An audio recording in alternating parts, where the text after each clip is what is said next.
Hans von Spakovsky, returning guest to WLS, senior legal fellow advancing American freedom.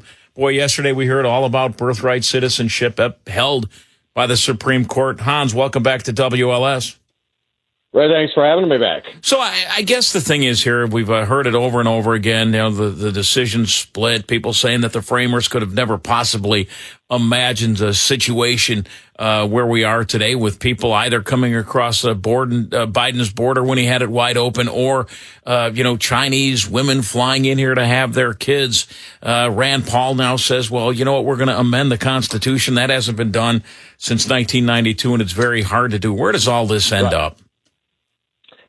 Well, unfortunately, that decision, I will tell you, it was wrong.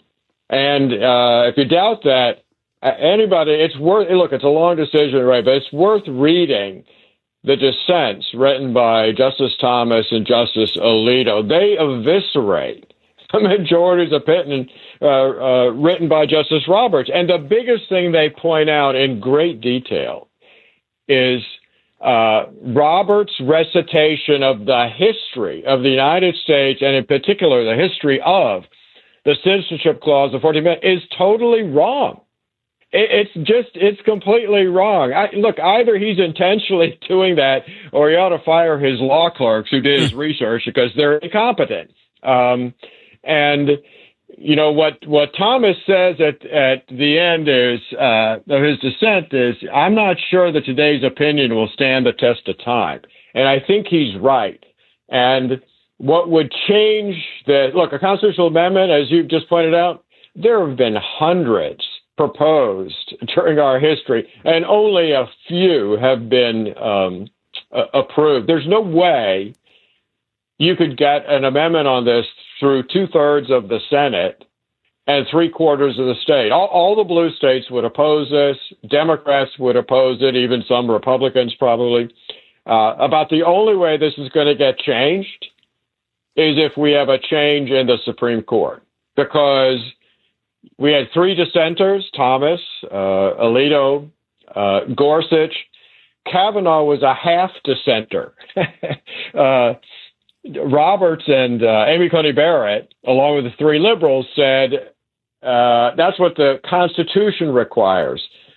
Kavanaugh agreed in the judgment, but he said, well, the Constitution doesn't require this. The federal statute on citizenship requires it. So if we had a change in just 1, maybe 2 justices who were in the wrong on this, we could get this case hopefully overturned in the same way we got the Roe versus Wade case overturned. That's about the only way that's going to happen. Yeah, because I think, and you'll know better than I on this, but Hans von Spakovsky is here, senior legal fellow advancing American freedom. The last time there was any amendment to the Constitution, I believe, was 1992, and didn't have to do with some 27th Amendment about the pay of the House of. Yeah, I mean, and that's compared to that, it's compared to what we're talking about here. That's a minuscule amendment. Right. Now, look, there are some things the administration will be able to do that they haven't done. And one of the examples is anytime any foreigner is applying for a tourist to come to the United States and it's a woman, the application that they have to fill out, they've got to add a pregnancy question on it. Okay. Are you pregnant? And frankly, if any female coming to the U.S. from a foreign country, if they're pregnant, they should be denied a visa, because that's the only way to prevent this kind of thing from happening. And just to be clear, to be honest and fair, they should probably ask that of men now too, because men can have babies. That's it. I mean, Hans, I mean, really, where we're at right now in America, this is a slippery slope with this kind of, these kind of, rulings, with SCOTUS. And then, you just look at the political climate on the other side, on the left side with this, and we've been talking about it a lot today with this new, almost avant-garde, faction of the Dem Party being a bunch of lunatic socialist communists. Yeah. Right. It's like, where are we heading here as a country? It's troublesome at best, isn't it? Well, it is. Let me tell you, the best observation I have on this came actually from a friend of mine who said, yeah, we're celebrating the 250th anniversary, but we have all these far left radicals who apparently want to turn what was the American Revolution into today the French Revolution, in which a lot of people were killed, there was violence, and they basically tore down all of the existing institutions in France. That's apparently what those folks want to do. It's it's amazing. What was it? I give you a republic if you can keep it. Once said by Benjamin Franklin. And here, as we celebrate 250, it's staggering. And I think it started.